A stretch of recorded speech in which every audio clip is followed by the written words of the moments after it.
नमस्कार दोस्तों, आपके अपने YouTube चैनल NS चौन पर आपका हार्दिक स्वागत है। मैं आज आपके सामने लेकर आया हूँ मैथ का पार्ट, जो टॉप 10 क्वेश्चन करवाने वाला हूँ, जो RRB एग्ज़ाम के अंदर आए हुए क्वेश्चन है। तो चलिए हम फर्स्ट क्वेश्चन के साथ शुरुआत करते हैं इस पार्ट की। तो फर्स्ट क्वेश्चन आपके सामने ये है, कौन सी संख्या 4 से पूरी तरह विभाज्य है। तो 4 से विभाजकता का जो रूल्स है दोस्तों, वो ये होता है इकाई का अंक किसी संख्या का और दाई का अंक, ये दोनों अगर 4 से विभाजित हैं, इसके अंदर मतलब दोनों के अंदर अगर 4 का भाग पूरा पूरा जाता है तो वो संख्या 4 से पूरी तरह से विभाजित होती है। तो हमारे सामने ऑप्शन ए है, इसको पहले हम चेक करते हैं। तो इकाई और दाई का अंक हम देखें दोस्तों, तो इसके अंदर 54 है। इसके अंदर हम 4 का भाग देते हैं दोस्तों, तो इसके अंदर 4 का भाग नहीं जा रहा है,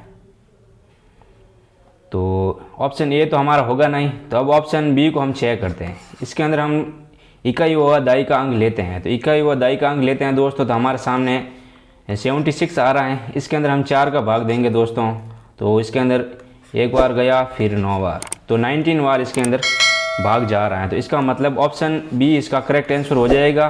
संख्या जो बी ऑप्शन के अंदर है वो 4 से पूरी तरीके से विभाजित होगी।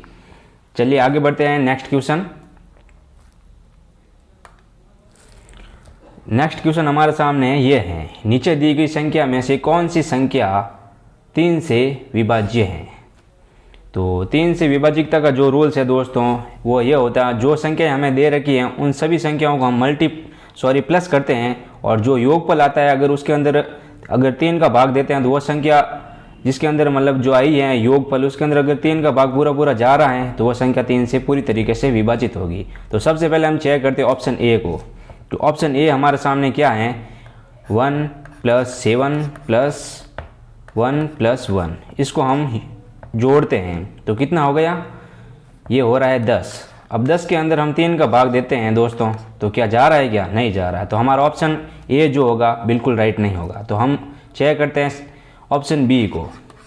तो ऑप्शन बी के अंदर हम जो देख रहे हैं दोस्तों, 1 + 3 + 1 + 1 हम कर रहे हैं दोस्तों। तो योगफल क्या आ रहा है इनका, योगफल 6 आ रहा है। तो 6 के अंदर हम 3 का भाग दें तो दोस्तों 2 बार जा रहा है। तो इसका मतलब जो संख्या ऑप्शन बी के अंदर दे रखी है वो 3 से पूरी तरीके से विभाजित होगी। तो हमारा ऑप्शन जो राइट होगा वो ऑप्शन बी हो जाएगा।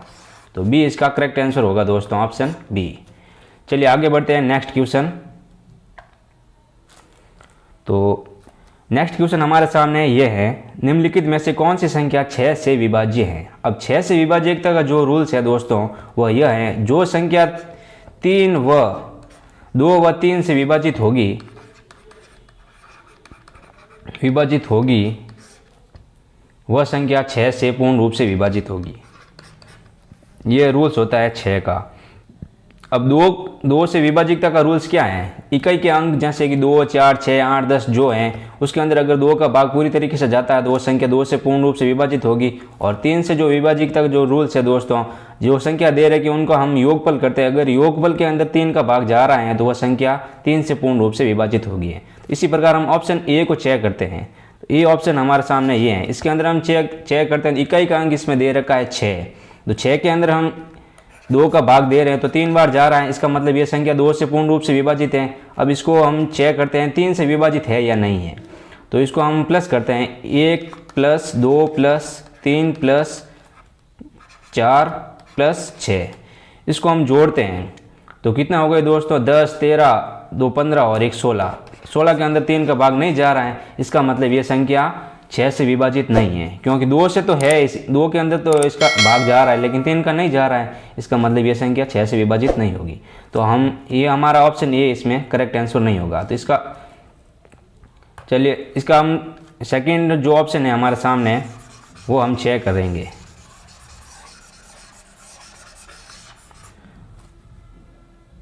तो सेकंड ऑप्शन हमारे सामने ये है। इसके अंदर हम देखते हैं कि 2 का भाग देते हैं पहले इकाई के अंक के। इकाई का अंक इसमें है 8। 8 के अंदर 2 का भाग दे रहे हैं दोस्तों, तो 4 बार इसके अंदर भाग जा रहा है। अब इसके अंदर हम 3 का चेक करते हैं। तो संख्या को पहले तो योग करते हैं, तो 1 + 2 + 3 + 4 + 8 करते हैं। इसको हम जोड़ते हैं, 12, 3, 15 और 18। 18 हो रहा है, इसके अंदर हम 3 का भाग देंगे दोस्तों तो 6 बार जा रहा है। तो इसका मतलब ये हो गया दोस्तों कि संख्या 2 से भी विभाजित हो रही और 3 से भी विभाजित हो रही, और 6 से जो भाजकता का रूल्स है, मतलब 2 व 3 से जो विभाजित होगी उस संख्या वो 6 से भी विभाजित होगी।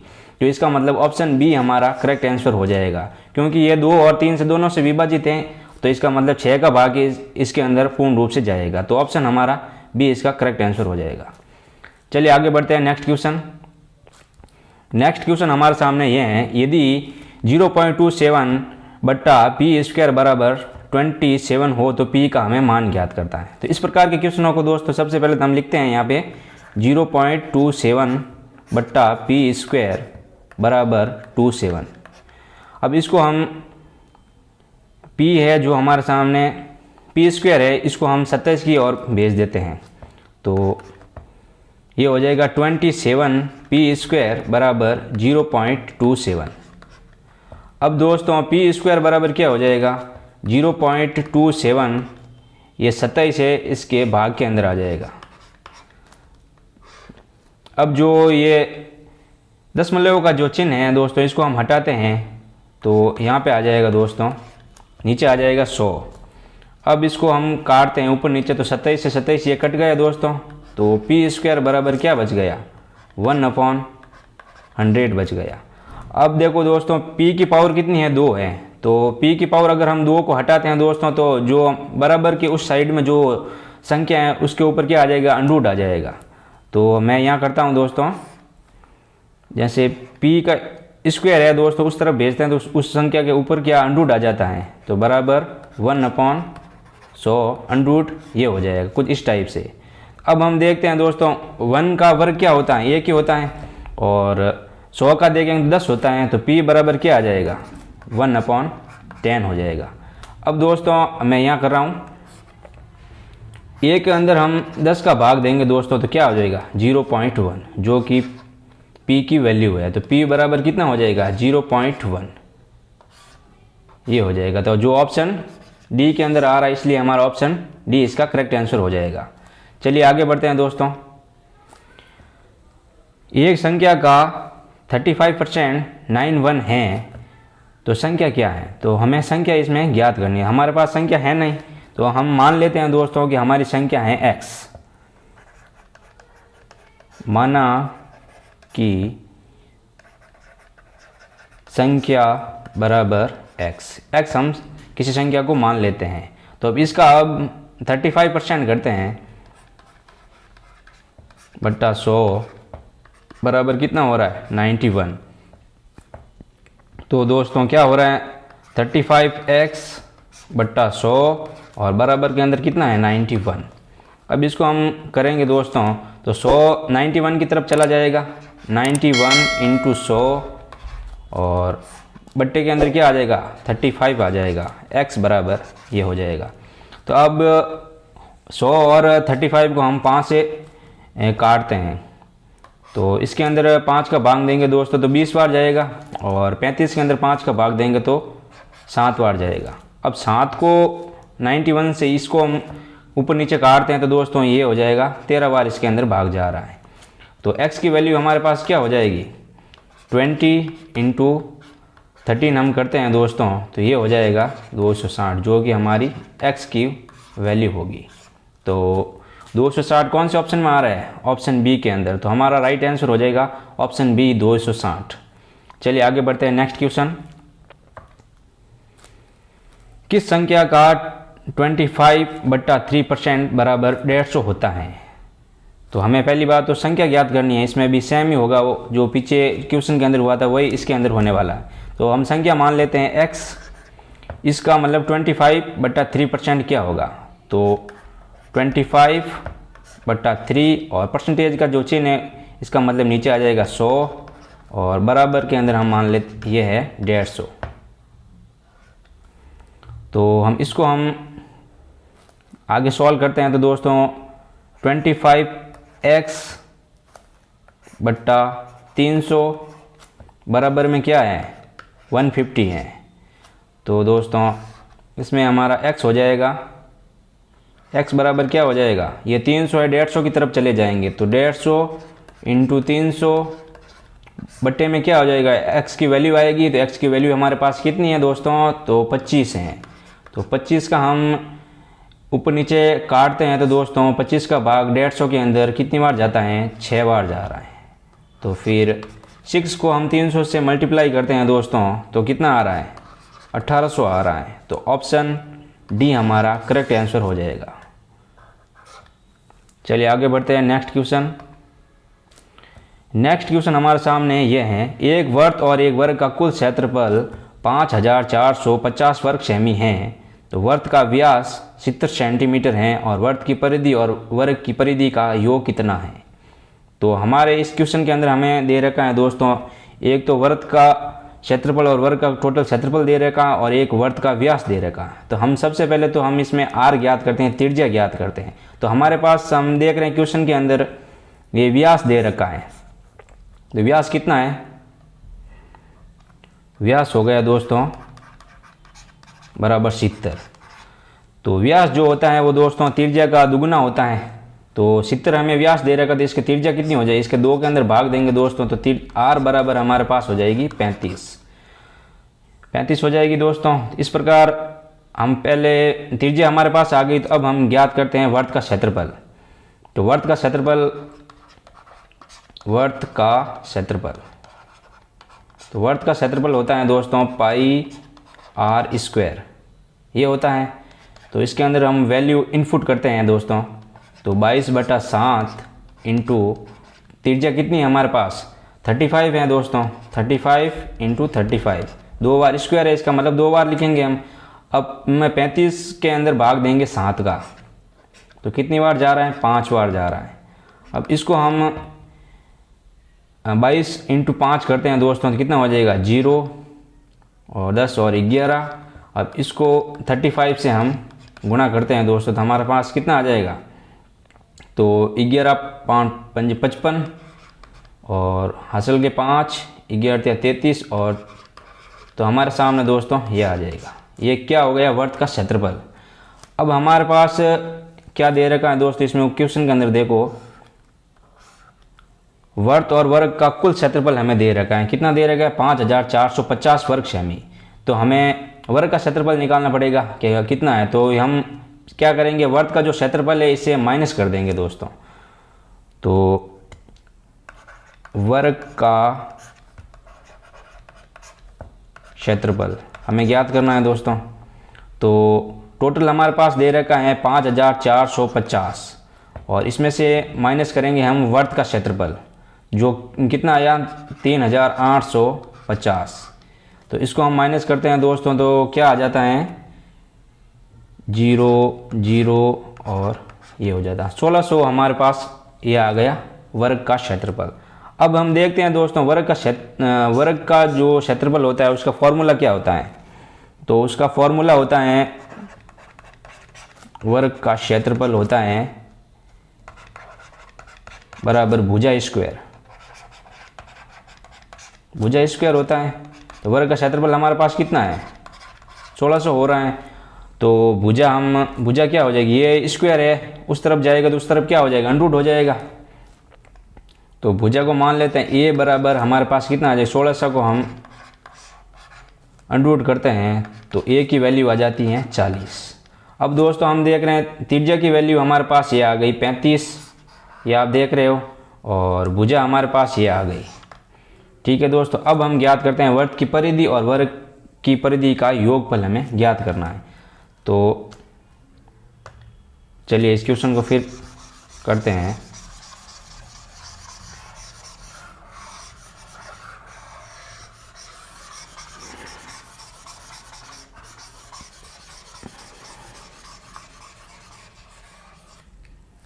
तो हमने दोस्तों क्या ज्ञात कर लिया इसमें से, एक तो हमारे पास आ गई भुजा आ गई वर्ग की जो कितनी आई, वर्ग की भुजा बराबर हमारे पास आ गई 40 और आर हमारे पास कितनी आई थी 35। त्रिज्या हमारे पास है और वर्ग की भुजा हमारे पास है। अब हमें ज्ञात करना है वृत्त की परिधि और वर्ग की परिधि का योगफल। तो सबसे पहले करते हैं वृत्त की परिधि क्या होती है। इसका जो फॉर्मूला होता है दोस्तों 2πr। तो इसको हम सॉल्व करते हैं 35। अब 35 के अंदर 7 का भाग दें तो 5 बार जा रहा है दोस्तों। अब इनको हम सभी को मल्टीप्लाई करते हैं दोस्तों तो कितना हो जाता है 44 इंटू 5 करते हैं दोस्तों तो ये हो जाता है 220। ये क्या आ गया, वर्ग की परिधि आ गई दोस्तों। अब हम ज्ञात करते हैं वर्ग की परिधि। तो वर्ग की परिधि जो होती है दोस्तों वह होती है 4 इंटू भुजा, यही होती है। तो इसको हम 4 और भुजा हमारे पास कितनी दे रखी है, ये देखो 40 दे रखी है। तो यहाँ हम 40 करते हैं दोस्तों। अब इन दोनों को हम गुणा करते हैं तो हमारे पास वर्ग की परिधि आ जाएगी जो कितनी है 160 आ जाती है। अब इन दोनों का हमें योग पूछा है दोस्तों, वर्ग की परिधि और वर्ग की परिधि का हमें योग ज्ञात करना है। तो हम यहाँ लिख देते हैं 220 प्लस 160 अगर हम करें दोस्तों तो हमारा ऑप्शन क्या हो जाएगा, बी राइट हो जाएगा। 380 आ रहा है दोनों का योगफल, इसका मतलब ऑप्शन बी करेक्ट होगा। चलिए आगे बढ़ते हैं। नेक्स्ट क्वेश्चन, एक दिन का कितना प्रतिशत 4 घंटे व 30 मिनट होता है। तो हम सभी जानते हैं दोस्तों एक दिन के अंदर 24 घंटे होते हैं, उसका हमें 4 घंटे व 30 मिनट कितना प्रतिशत होता है ये हमें ज्ञात करना है। तो सबसे पहले तो हमारे पास जो ये 4 घंटे और 30 मिनट, इसको हम दोस्तों ऐसे भी लिख सकते हैं 4 से 1/2। अब इसको हम सॉल्व करते हैं दोस्तों, हमारे सामने आ जाता है 9/2। ये जो 24 घंटों का कितना प्रतिशत होगा ये सवाल, ये हमें ज्ञात करना है दोस्तों। तो इसको हम सॉल्व करते हैं। तो सबसे पहले लिखते हैं 9/24 और ये 2 है जो नीचे आ जाएंगे और प्रतिशत है हमें ज्ञात करना दोस्तों, तो ये हो जाएगा 100। अब इनको हम 100 को 2 से कट करते हैं दोस्तों तो ये हो गया 50 और 50 को हम 2 से काटते हैं तो ये हो गया 25 और 24 को 2 से काटते हैं तो ये हो गया 12। अब 9 को हम 3 से काटेंगे दोस्तों, 3 बार भाग जा रहा है और 12 को हम 3 का भाग देंगे तो 4 हो जाएगा दोस्तों। अब 3 इंटू 25/4 करेंगे दोस्तों तो कितना आ जाएगा 75/4 आ रहा है। अब इसको हम दोस्तों सॉल्व करेंगे दोस्तों तो हमारा जो, चलो हम सॉल्व करते हैं। 75 के अंदर हम 4 का भाग देते हैं तो एक बार गया सबसे पहले तो 4 आ गया, फिर नीचे कितना बच गया 3 और 5 उतरेगा। अब इसके अंदर 35 के अंदर 4 का भाग कितनी बार जाएगा तो 8 बार जाएगा, 8 बार जाएगा दोस्तों तो ये हो जाएगा 32। अब नीचे कितना बच गया दोस्तों 3। तो अब हमारा जो राइट आंसर हो जाएगा वो होगा 18 सही 3/4। ऑप्शन ए इसका करेक्ट आंसर होगा। चलिए आगे बढ़ते हैं। नेक्स्ट क्वेश्चन,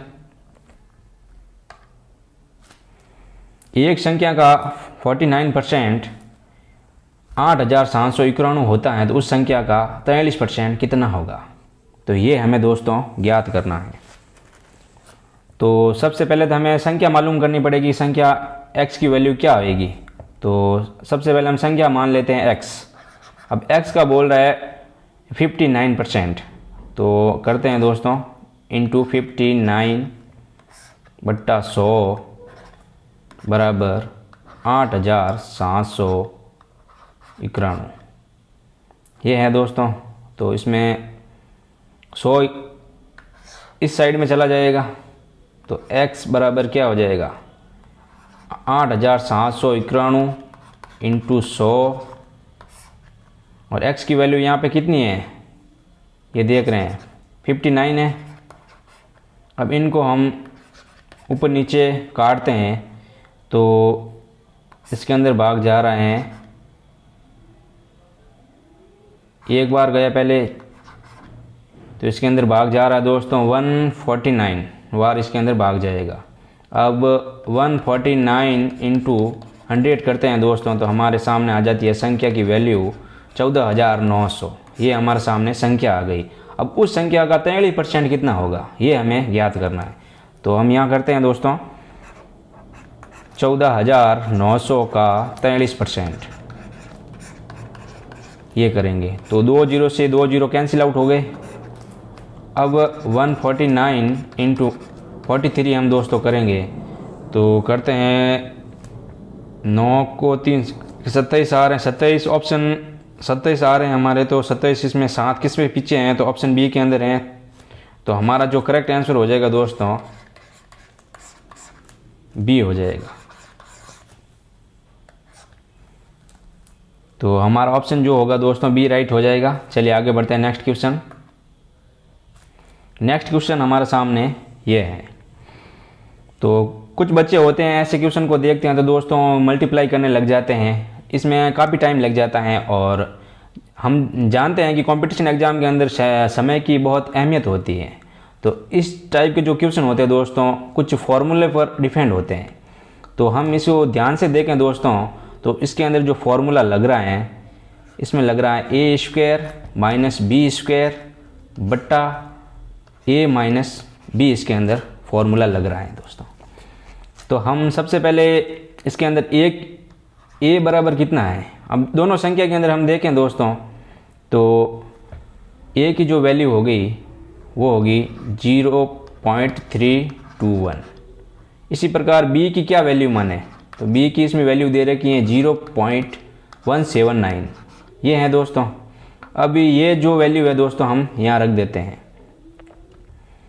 तो इस फॉर्मूले को हम आगे जैसे सॉल्व करेंगे दोस्तों तो हमारे सामने क्या आ जाएगा, अगर ए स्क्वायर माइनस बी स्क्वायर होता है दोस्तों तो उसको हम एक बार प्लस के अंदर लिखते हैं और एक बार माइनस के अंदर आता है। अब इसमें क्या दे रखा है दोस्तों, इसको हम सॉल्व करते हैं तो हमारे सामने कुछ ये वैल्यू आ गई। अब जैसे a माइनस बी और नीचे भी a माइनस बी है, ये आपस में क्या है कट हो जाएगा। तो हमारे पीछे क्या बचा दोस्तों, तो a प्लस बी बराबर ये है हमारे सामने, a प्लस बी ये आ गया दोस्तों। अब a की वैल्यू हमको पता है कि हमने ऊपर क्या मानी है दोस्तों, a की वैल्यू हमने ये मान ली और b की वैल्यू हमारे पास क्या है ये है। अब इन दोनों को हम जोड़ लेंगे दोस्तों, तो इन दोनों को हम जोड़ते हैं 0.321 और b की वैल्यू हमारे पास कितनी है 0.179। अगर इनको हम जोड़ते हैं दोस्तों तो हमारे पास आ जाता है ये, जो कि a प्लस बी बराबर कितना हो जाएगा दोस्तों 0.500। तो ऑप्शन जो हमारा डी है राइट हो जाएगा। तो ये था दोस्तों आपके सामने टॉप 10 जो प्रीवियस ईयर क्वेश्चन थे, जो रेलवे एग्ज़ाम के अंदर आए हुए क्वेश्चन थे। अगर मेरे चैनल को आपने लाइक एंड सब्सक्राइब नहीं किया तो प्लीज़ चैनल को लाइक एंड सब्सक्राइब ज़रूर करें, ताकि और भी ऐसे क्वेश्चन मैं आपके सामने लेके आऊँ ताकि उनका नोटिफिकेशन आप तक पहुँच सके। इसलिए चैनल को लाइक एंड सब्सक्राइब ज़रूर करें। Thank you.